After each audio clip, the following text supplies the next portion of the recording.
Welcome to Cloud on Air, live webinars from Google Cloud. We're hosting webinars daily. You're watching Google Cloud for Startups, a show which features the startup thought leadership from Google Cloud.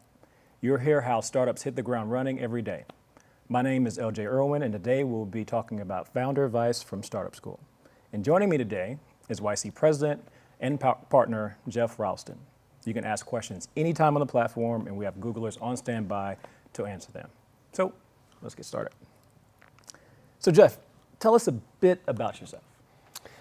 Well, LJ, it's a bit of a long story because I've been around for a while. I've been with YC for over 8 years now, and been in the Valley working on technology for, let's just say, a little bit longer than that. Just a little bit. I've been president for 5 months now, so that's been a bit of a change for me and for us.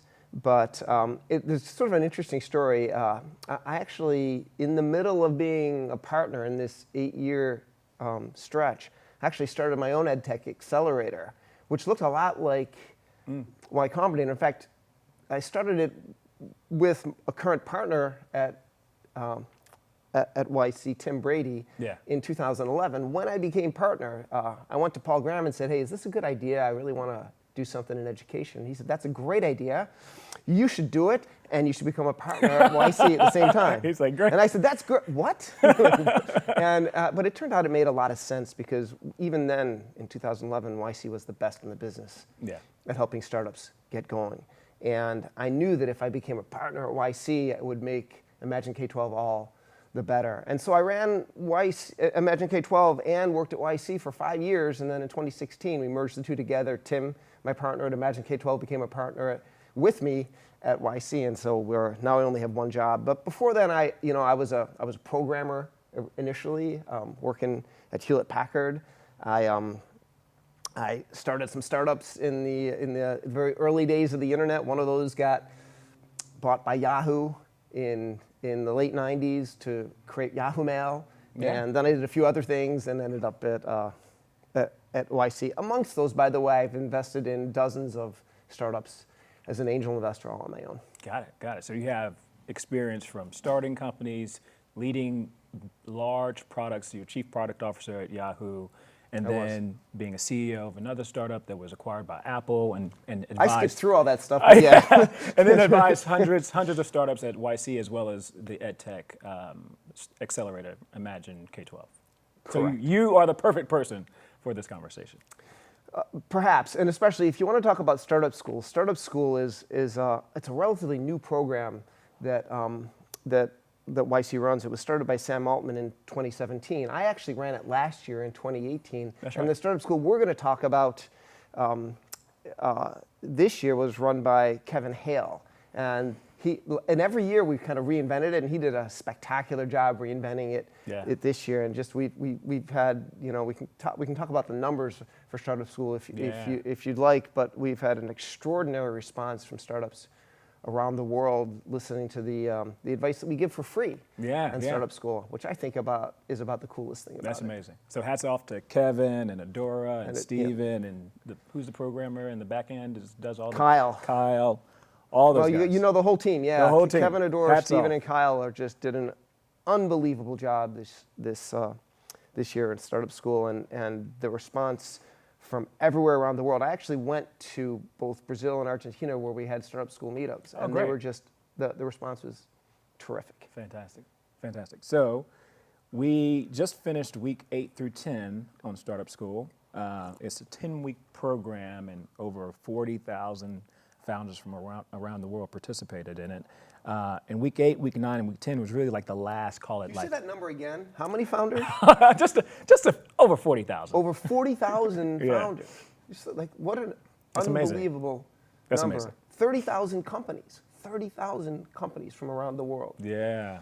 If you don't believe that entrepreneurship is a thing, that founding companies is a career path that people are accepting around the world as a great way to build your career and your life and your future, then you don't believe anything. If you don't, the numbers speak for themselves. For sure.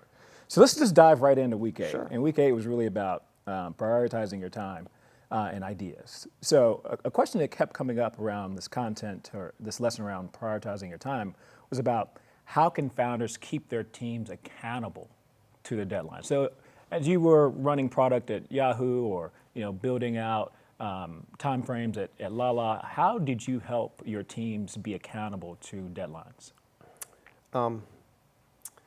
Well, this can actually be a pretty short conversation because in one sense, it's actually pretty simple. Okay. And that is you choose the right metric by which to measure how close you are to your deadline, how close you are to achieving your goal, and then you track to that metric.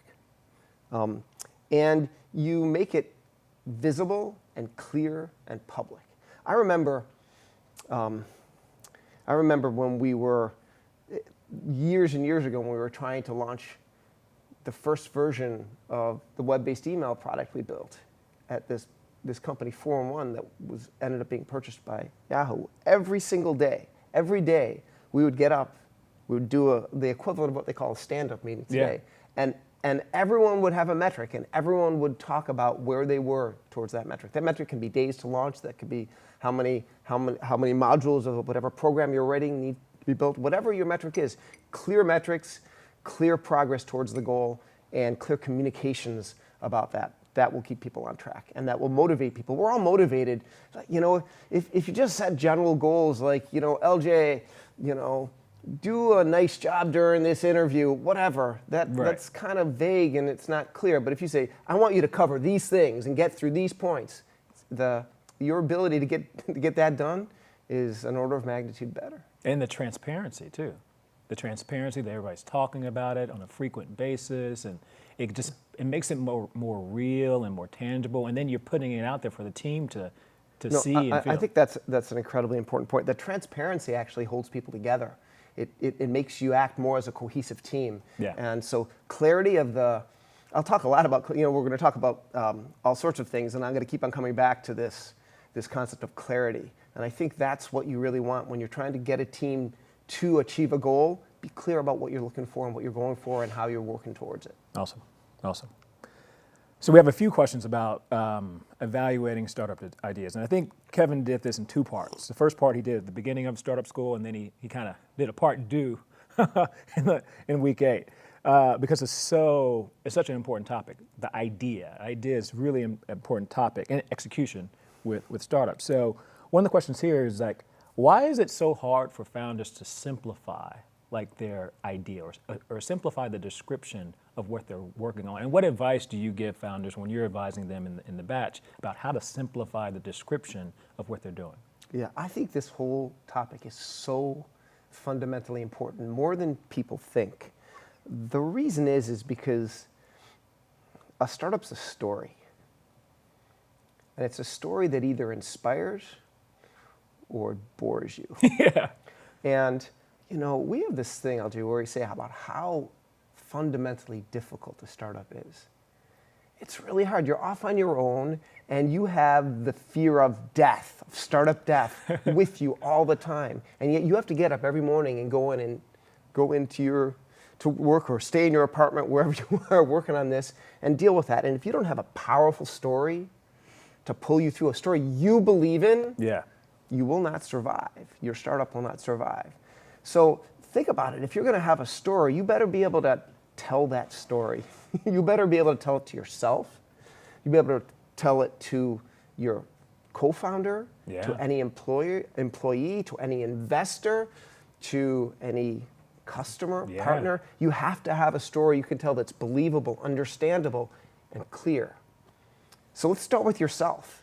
How can you tell a story to yourself that you can believe in? That's one of the things we work at so much at YC, especially in the early days, is how can you articulate that story first to yourself and then to anyone else so that you believe. And once you believe, that's half the battle. Right.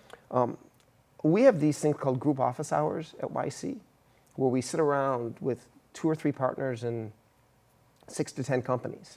And the first thing we do in every one of those group office hours is have the company say a 1-line sentence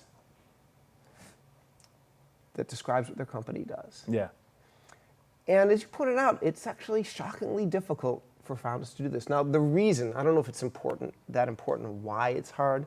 I think I would argue is because you're too close to it. You're it's your baby. You're here, it's your baby. And that leads to a few things. Is you know too much, and you want to say too much. So, because there's all these details. But the real test is, can you say it in one line that just anyone, if I grabbed you off the street, would you be able to understand? And so that's part of the lesson of doing it, is like, stop, like don't go tell your business in one sentence to just some random person and see if their eyes glaze over. Yeah. Or a better test is then ask them, okay, so what do I do? And if they can repeat back to you something that is concise and clear about what you do, then maybe you've achieved it. And I guess the technique for getting better and better at this is to iterate. So, LJ, tell me what you do. What? Like, do it again.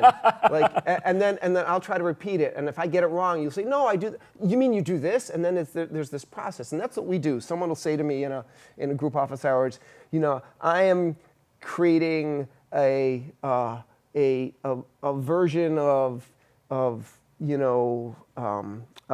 pencil that you can take with you, and it will allow you to market your product better. I'll say, I have no idea what you're talking about. Yeah. Like, what is that? And then we'll iterate, and then finally I'll say, oh, you're doing this. Yes. And they'll say, yes, that's what we're doing. That's what we're doing. Of course, you get it now. Yeah. But what's really interesting is that one sentence becomes the core of the larger story you're telling, because you'll add more.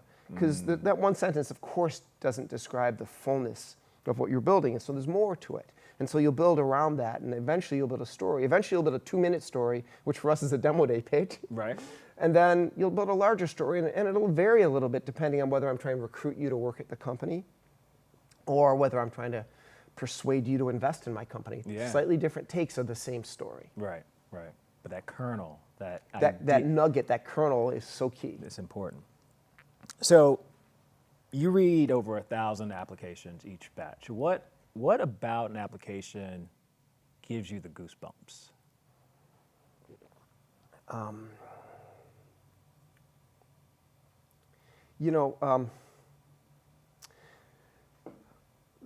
I think it's worth clarifying a little bit what it means to read over 1,000 applications. And it is true, we're just recruiting for our winter 2020 batch. Yeah.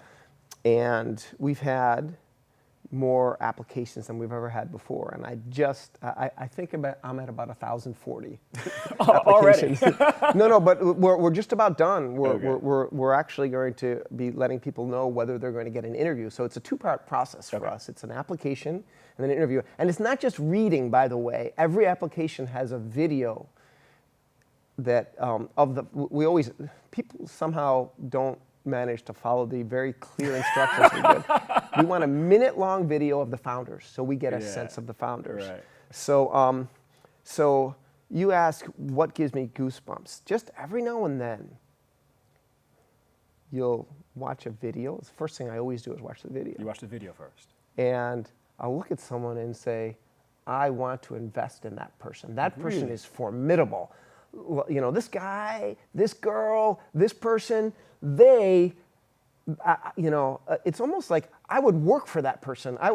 That person's a little bit scary. That person, they have a clue. They have something about them. That's what if anything gives me goosebumps, because we invest way more in people than in the idea. Right. Look, sometimes there's an idea like, this is an idea I've been waiting for. Like, you're going to replace my cartilage and I'm going to feel like I'm 30 years young. Yes! I want that. That's awesome. Yeah, we all want that. And those ideas are great. But goosebumps, that's people. That's like a sense. Like they're telling you something that somehow strikes you, and that you get a sense of them being, smart enough, tough enough, resilient enough. But how do you pick that up just on the video? Is what signal are you seeing? Well, we don't necessarily pick that up just on the video, which is why we have an in-person interview. Absolutely. But you get a sense.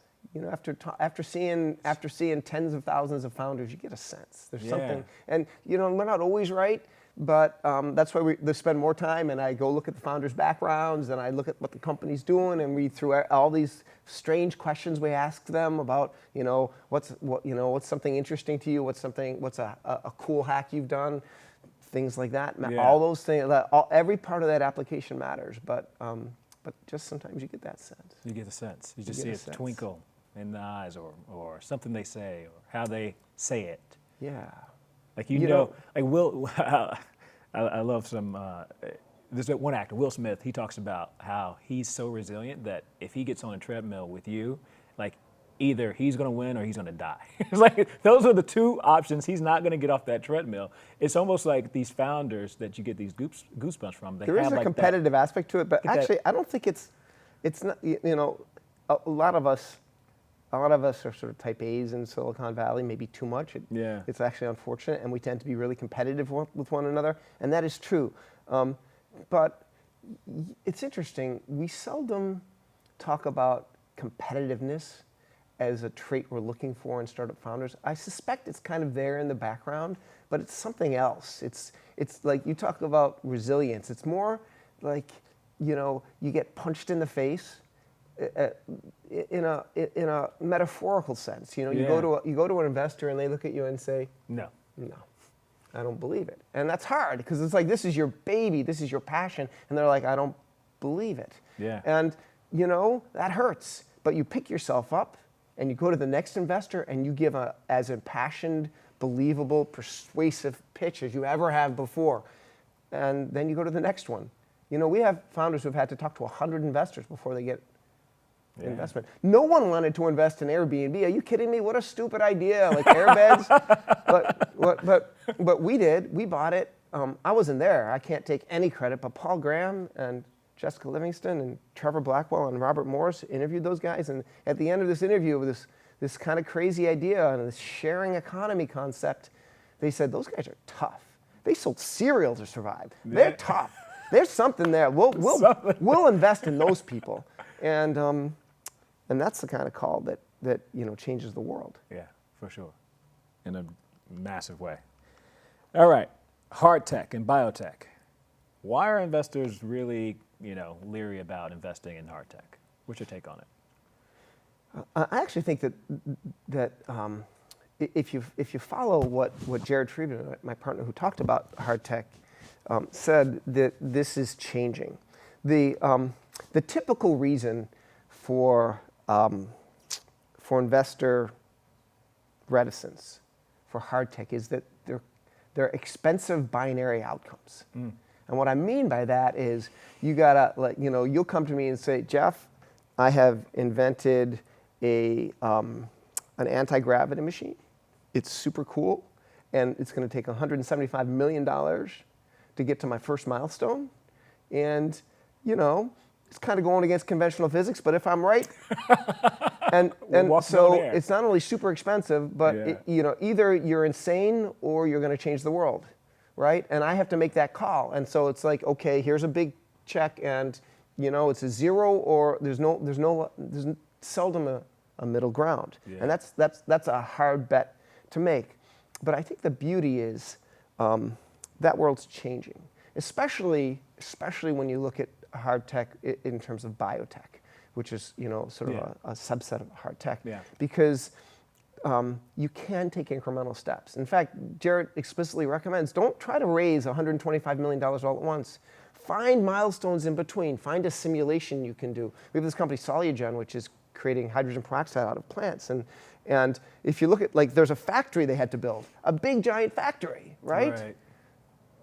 But they didn't have to do that at first. They could put it in a beaker and show that it worked. Right. So you can create incremental steps, and that's more true now than ever before, because so much of hard tech can be simulated, digitized. You can build pieces. We have a company called Relativity Space, which is 3D printing rockets. Yeah. But their incremental step was to 3D print an engine, or a part of an engine. Boom, building a supersonic jet, built a piece of a plane. simulated that this can work. You can find incremental steps on the way, and then you can look a little bit more like a software company. Yeah. Which is the goal. So the technology will converge, and then hard tech doesn't look as scary and doesn't look as impossible. Yeah, good point.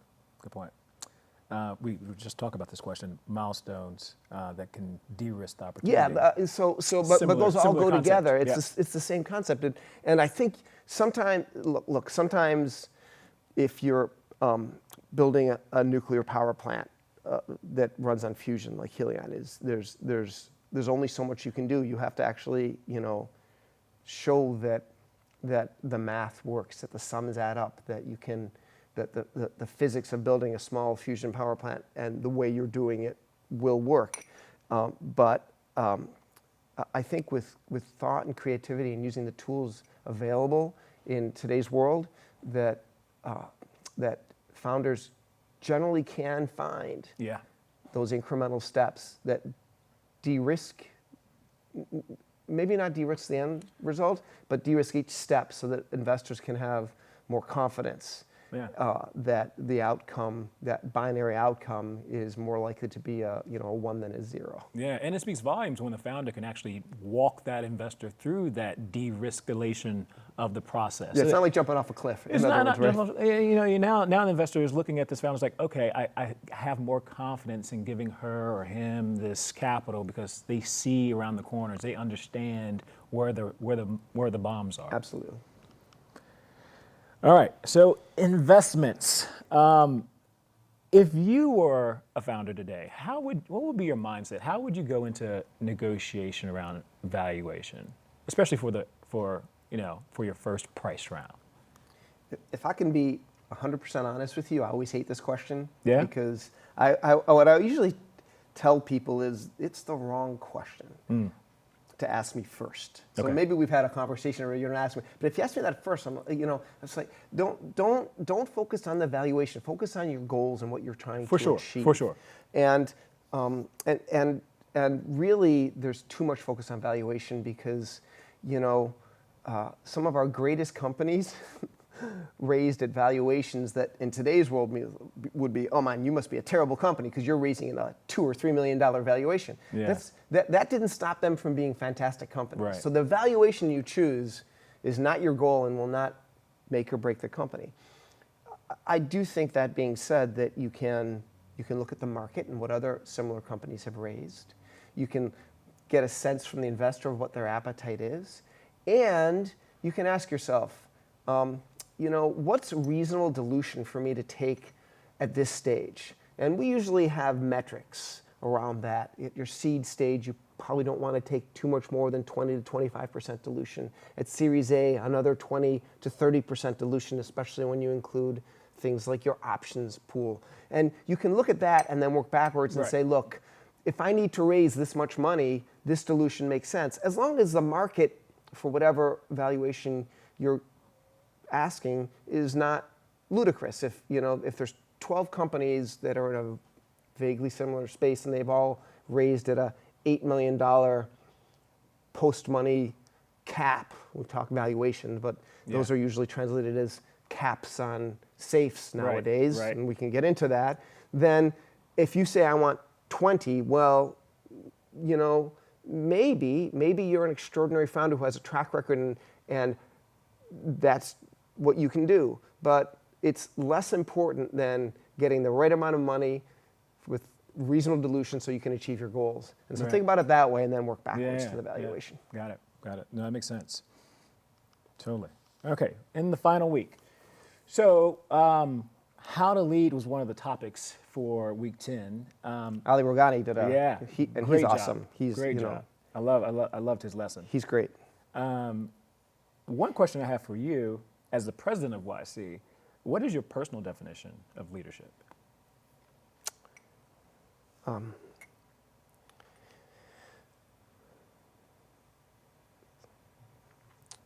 always think that I ought to answer that question by saying there is no one definition of leadership. It's, in the end,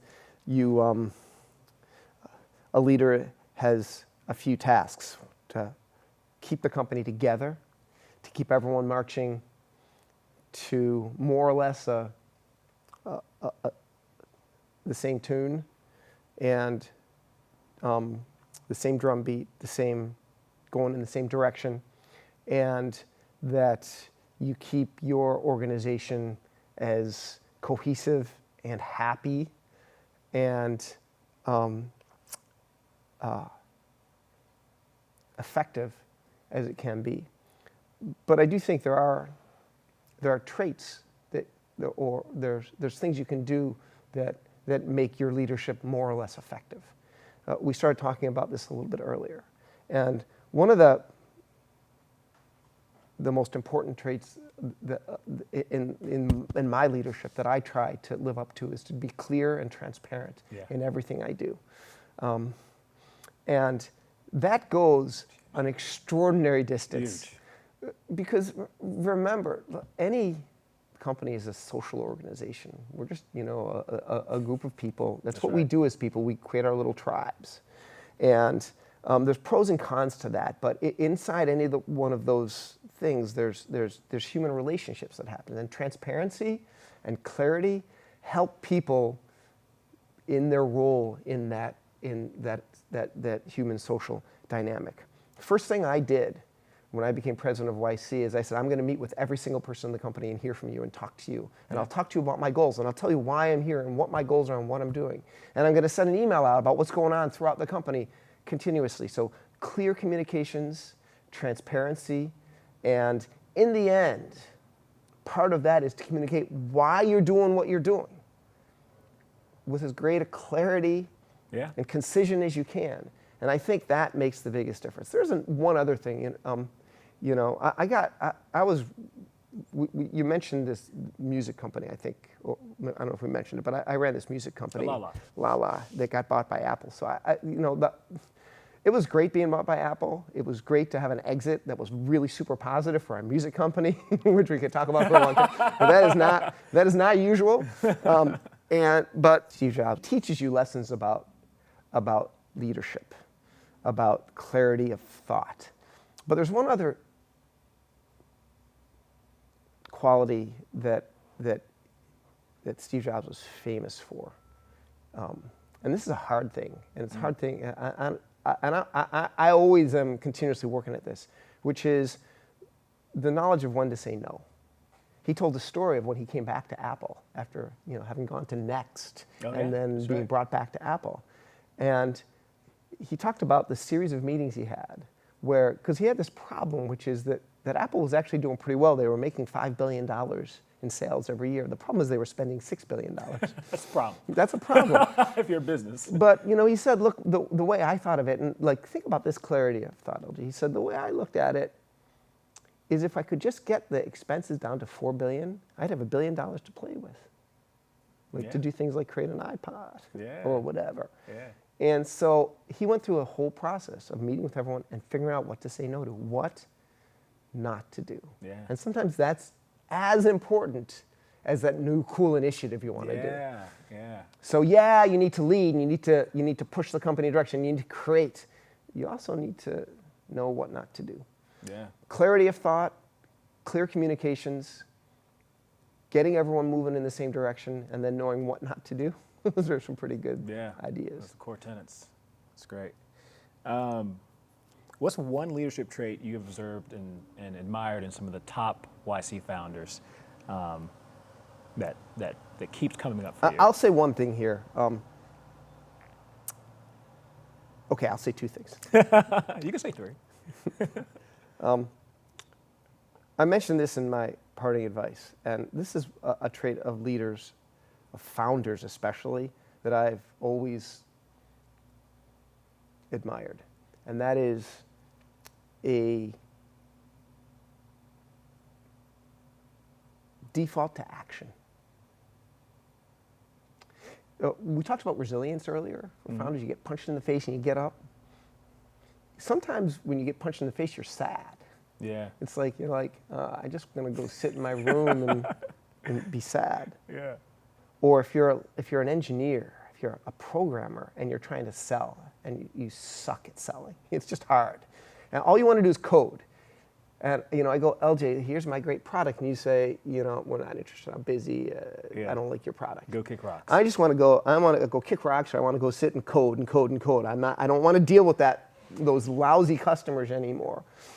But if you default to, okay, I'm going to go to the next customer and the next. I'm going to do something. Or maybe if I code, I'm going to go, okay, you didn't like my product, I'll fix that thing you didn't like, and I'll go right, and we'll come back again. Yeah. LJ, what do you think this time? Default to action. Default to movement. Default to forward progress. The other thing is, one of the reasons I decided to become president of YC is because I actually think that what we do is really good for the world. We help create startups. We help create startups with founders who we like, who are good people, who want to change the world in a positive way. Yeah. And when I hear Brian Chesky talk about being good for the world and doing things that matter, that's something that I like to hear from all YC founders and from ourselves as well. Awesome. Speaking of parting advice, you did do a lesson around parting advice, and you talk about these two primary pillars of values, making something people want and talking to customers. How can founders what can they practically do to ensure that they're focusing on that throughout the evolution of their company?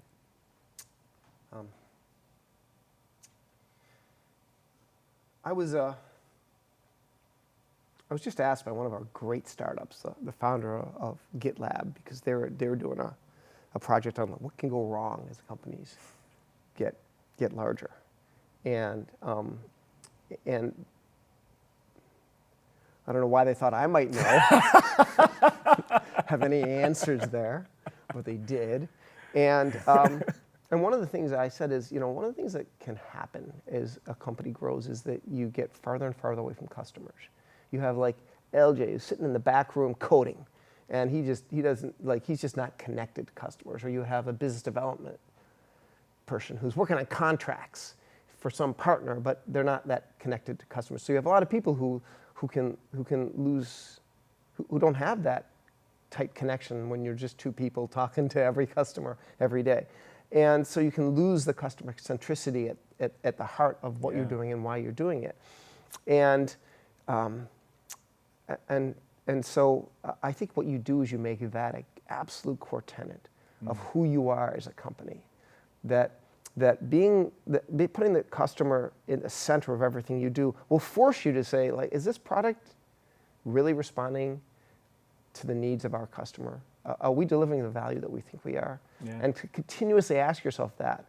I think that if you make that a center point of everything you do in the company, then making something people want and talking to customers will be the most natural thing you will do as a company. Yeah. That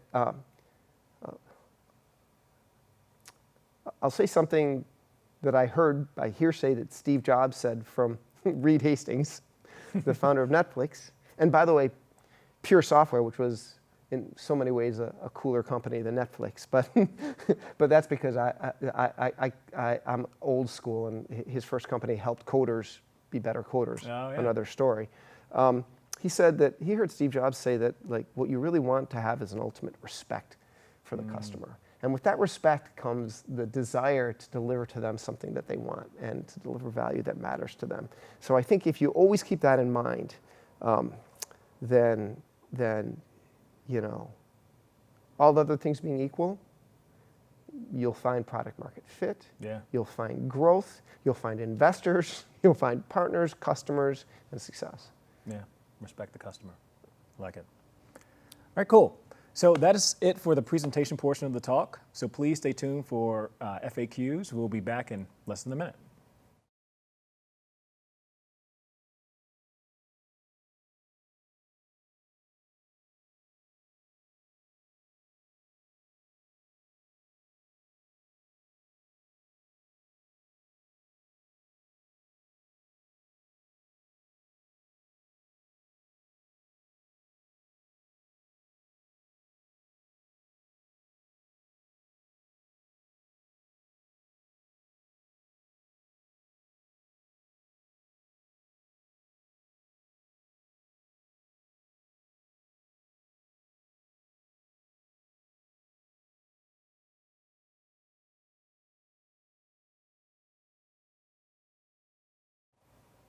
So welcome back to Cloud on Air. We're just going to jump right back into questions here. We're with Geoff Ralston, YC President and Partner.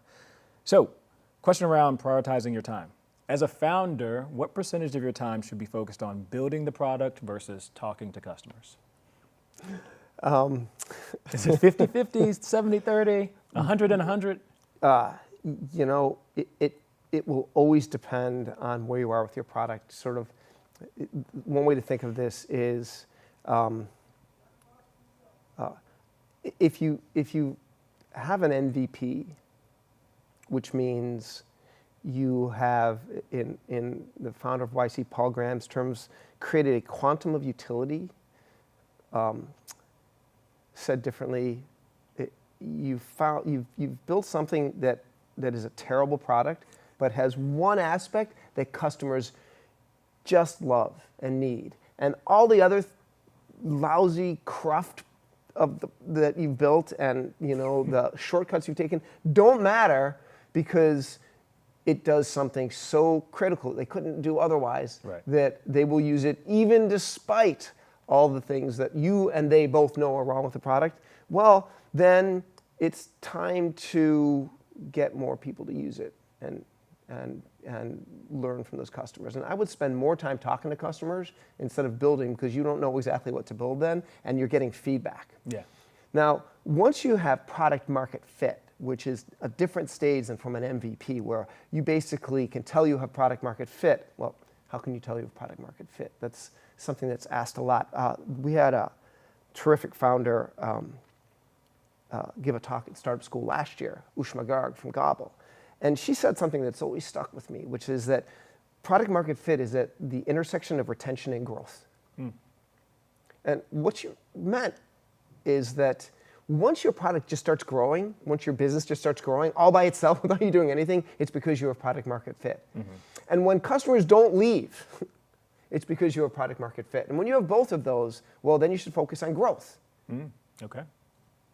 And so, as you build your business, you'll fine-tune how much time you're spending on each of these things. The fact of the matter is, pretty quickly, if you're leading a company, you spend, if not a majority of your time, probably the largest single portion of your time recruiting people for the company. And I'm not kidding. You'll ask any CEO, how much time do you spend recruiting? It's sort of 30 to 50 or 60 or 70%, depending on what's going on. How much time should you be spending building product and talking to customer? I guess the pat answer is all of it. Yeah. and then they'll spend the rest of it, the other 50% recruiting. Yeah. That's what doing a startup is like. Got it. A few questions about evaluation of ideas. So Kevin talks about making founders formidable and impressive during demo day. What does he mean by that? These are not the same thing. The idea is separate from the founder. It is probably true that there is some intersection where a founder, we talked about the belief in your idea earlier, a founder who truly believes in an idea is more formidable. I don't know quite for sure whether formidability is born or inbred or created, whether it's genetic or whether somehow environmental as you grow up, or whether it can be creative founders. I have seen that founders become more and more formidable as their companies find more and more success. And I don't know if they were always formidable and it just became more obvious, or whether it's my interpretation of that. I don't know. But success makes you formidable. Belief makes you formidable.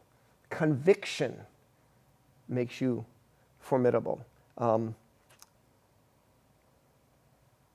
Ideas are different. Yeah. Ideas, evaluating an idea, well, maybe if you recycle what I just said, find that idea that makes you feel formidable. And I suspect if you feel formidable, then some aspect of that will come through. And that means it's an idea you really believe in. I know what's true for me. If I had to sit here and talk to you about, let me give you an example, because it came up recently. I remember doing interviews about when I was at Yahoo, I launched Yahoo's podcast app.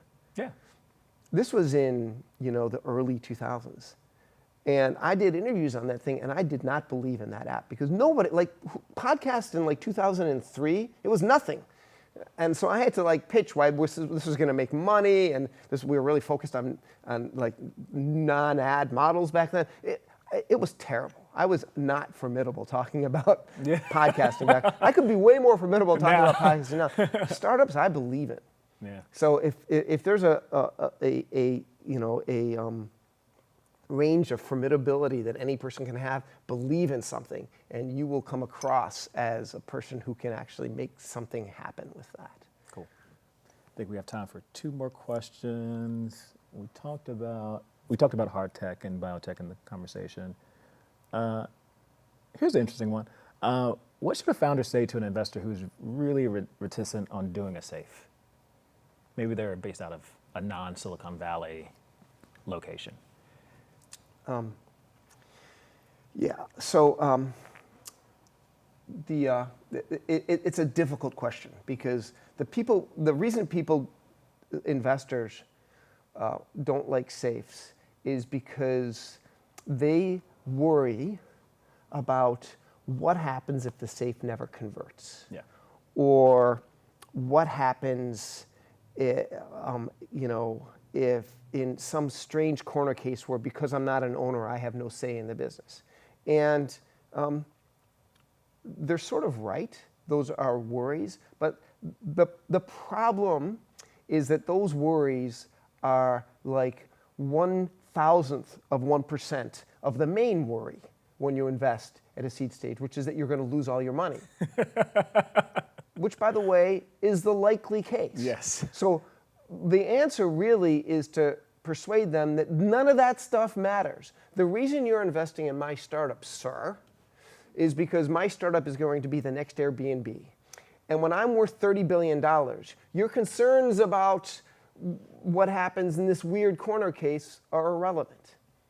And so the fact of the matter is you have to persuade them to understand why they're investing in a seed stage startup. Now, I think you can use examples.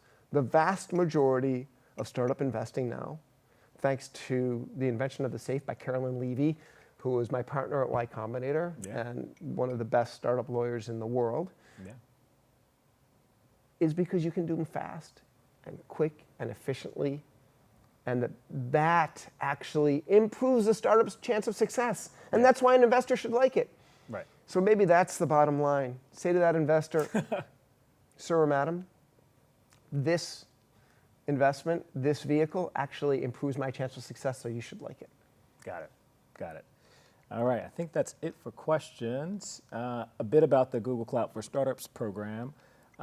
We have resources. If you're a startup and you're building software or even hardware, we have resources for you to grow with Google, from garage stage or the idea stage all the way up to the scale stage. So up to $100,000 in Google Cloud credits, discounts on products, access to unbelievable investors as well as product experts. We're all here to help you build and grow.